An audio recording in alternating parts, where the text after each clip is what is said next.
Joining us now on the MARR Rock Show, a good friend of the Rock Show. He's been on a guest several times before. We've got Nate Compton of Elisium. I would say they're from Fredericksburg, Virginia, but they're kind of living on the road for a couple years now. So, Nate, welcome back to the show. Hey, man, thank you so much for having me. And you're right, Fredericksburg, Virginia, when we're not on tour, and a big white van when we are. So. Yeah, before we get into talking about like the news you guys got coming up, you guys are really wearing that emblem of living on the road for a couple years now. You're still hitting the live shows heavy, aren't you? Yes, yeah, we are. Actually, we've doubled the couple of years. We were excited to celebrate our 4th year as a full-time touring band this June. So we're in the very beginning of our 5th year as a full-time rock and roll band. No other jobs, just music, man. And it's been an unbelievable journey. It's hard to believe it's that long because, you know, we knew you right when you kind of launched into that lifestyle. And to hear it's been that long now, what's been the biggest challenge of staying on the road so long? Well, I mean, the biggest single challenge, I think, has just been, keeping the motivation, because when you get into it, and like when we first started talking with you guys, we were feisty and young and ready to go and, take on any challenge. And here 4 years later, we've had a lot of things happen to us. And so, keeping the fire burning and, still keeping your eye on the prize, I guess, has been, I think the hardest thing. We've seen a lot of venues sadly shut down. We've seen a lot of, our friends and bands decide for one reason or another to get out of the business. And, staying in it, staying committed to it has been very challenging at times, but we love what we do, and we're not going anywhere for a long time. So I'm going to ask you about some upcoming gigs in a few minutes, but first, the reason that prompted me to call you about, I don't know, a week or so ago, you put out a little teaser video about a new record. So what can you tell us? Sure, man. We are so excited. I'm glad that you gave me a chance to talk about it. We are working on a new album here. It was going to be an EP. Actually, it was just going to be a couple of singles, and then it turned into an EP, and now it's become a full-length album.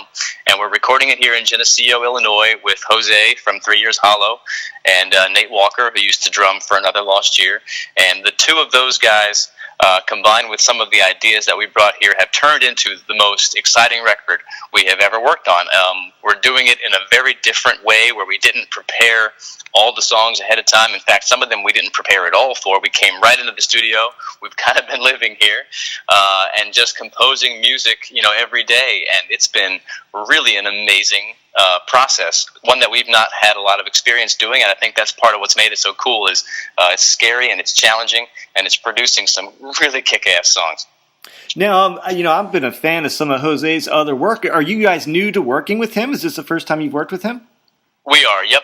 We met him when we were, young and on tour. We came through Geneseo and we played with 3 Years Hollow outside in the street, and it was cool. And then last year, I want to say, gosh, I lose track of my years. We were on our way to Loco Fest out in Iowa, and we passed through Geneseo, and he said, come on by and see the studio. So we came in and we said, we saw what was going on in here, decided to come in and lay down a couple of songs, and it turned into this just unlooked for kind of amazing creative opportunity. And so we've been really enjoying taking his production skills and his songwriting talents and combining it with kind of the style we want to evolve into, which is a little bit darker and heavier than the previous record. And so the songs are a little more, I guess, angry, but I don't know. There's really a lot of great stuff on here, and I just cannot wait to get it into the hands of everybody who's been waiting patiently for it. So. Now I'm really curious to hear about the darker and the heavier style because, you guys are kind of in almost like a little mini genre. Some of those bands that have that, I don't know, the whole Tool 10 years Chevelle-ish kind of, journey in a song. Like, I like how your songs go from heavy to mellow. Are we going to hear a lot more of that, or is it going to take a major turn? For sure. No, I think what we kind of have been hearing in as far as early, reviews from people we've listened to the early stuff has been, it's more of a mature sound. It's more of a darker, heavier direction. And I think, that's kind of how we feel about it. We, it's been a tough year, to sort of, for music in general, and so the themes of the songs aren't always about happiness and how lovely it is to live on the road, because it's not always lovely to live on the road. And we were talking about some of the real struggles that we've faced to continue to be an independent band. Some of that are going to be topics that we discuss on the record, and but there's a soft side too. I mean, we're doing a cover of Snuff, the Slipknot song, because it was so popular on our YouTube channel, and people just kind of demanded it, and we thought, what a great way to kind of give back to some people who've really supported us and love the stuff that we've covered. So we have our acoustic version of Snuff on the record, and a remake of a Kelly Clarkson song. So it's not all dark and gloomy. There's some fun stuff, and gosh, I can't wait to get it out, man. We still have 2 songs to write, and we're locked in the studio for the next 2 weeks, to work those couple songs out. But October 6th, we are pretty sure we're going to be able to say is officially the release date. Now, right after, that'll come out right after a pretty cool tour you got coming up. You're going out with some rather insane folks from D.C. That you're going to be doing a live tour with by the names of Super Bob. You're right. Tell folks about that tour. Yeah, man, Super Bob. Gosh, before we even began to tour full time, Super Bob was a band that had already dove in, and they were living on the road and doing the things we wanted to do, and so we learned a ton of lessons from them. We've known them for a long time. And 3 records ago, they played our CD release party with us, and we just kept in touch, and they taught us a lot about how to tour. And this is the first time we've ever actually had our schedules line up to where we can do a significant number of shows together. So we're really, really excited about it. They are some of the best guys we've ever worked with, and we're excited to be able to bring some of our energy to what they do and some of their energy to what we do. I think the shows are going to be just a crazy fun time for everybody who can see them. So yeah, the two of you guys together, that's going to be an interesting little pairing on a tour. So folks, go out and find on Elisium's Facebook page. You can see all those dates. Now, hey, one of the things you guys do that I found interesting, I've tuned into 1 or 2 of them, is tell folks about your Stage It shows and what the experience is with a Stage It show. Cool. Yeah, man, I'm so glad that you brought that up and have been a part of that. Stage It is a thing that we've done a lot because we want people to become aware of it. When we're not able to get to everywhere that we want to go to. I mean, we did this tour with Saving Abel a couple of years ago. We did the West Coast, but it's really difficult for us to get out that far again. So we do these things called Stage It shows, which allow people to basically see a show wherever they are. So in their home or in their, wherever they are on their phone. It's basically a live webcast show, and typically they're acoustic, and we try to do a lot of different things, songs that we don't always get to play live, because of the nature of the rock and roll industry.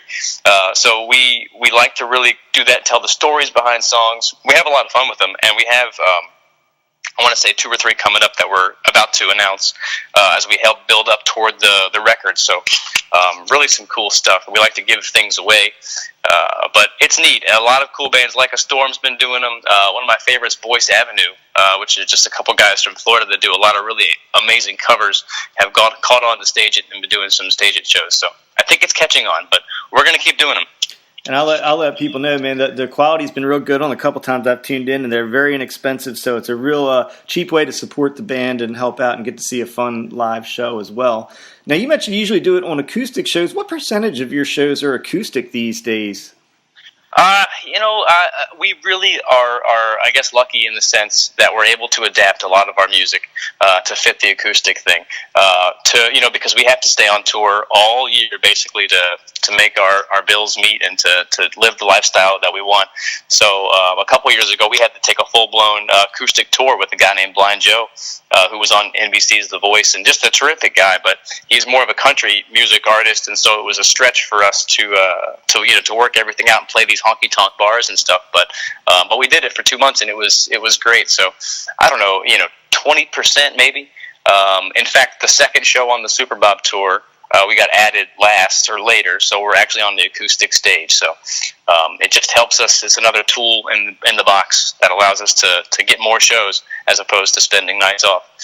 And we love it. We really do enjoy doing it. So I don't know, 20%, maybe 25%. Well, I know your fans enjoy it, and I do as well. You guys do a great job with the acoustic stuff. Hey, one other thing I want to ask you about that you're offering, because you guys always seem to have some cool offers and things going on, is you got something called Sky Picks. Tell me what those are about.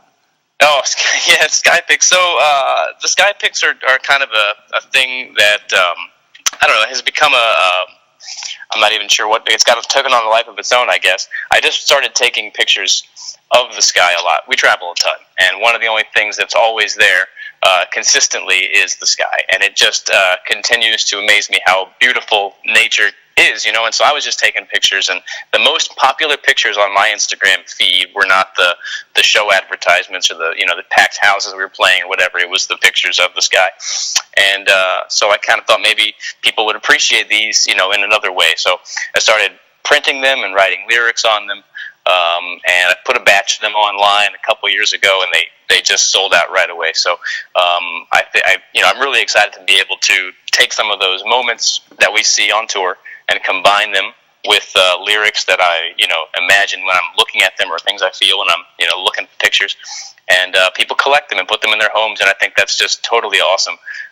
We had one guy, when I posted the recent set, buy all 11 of them, and it just really amazes me. And it's super cool to be able to have to be on someone's wall like that.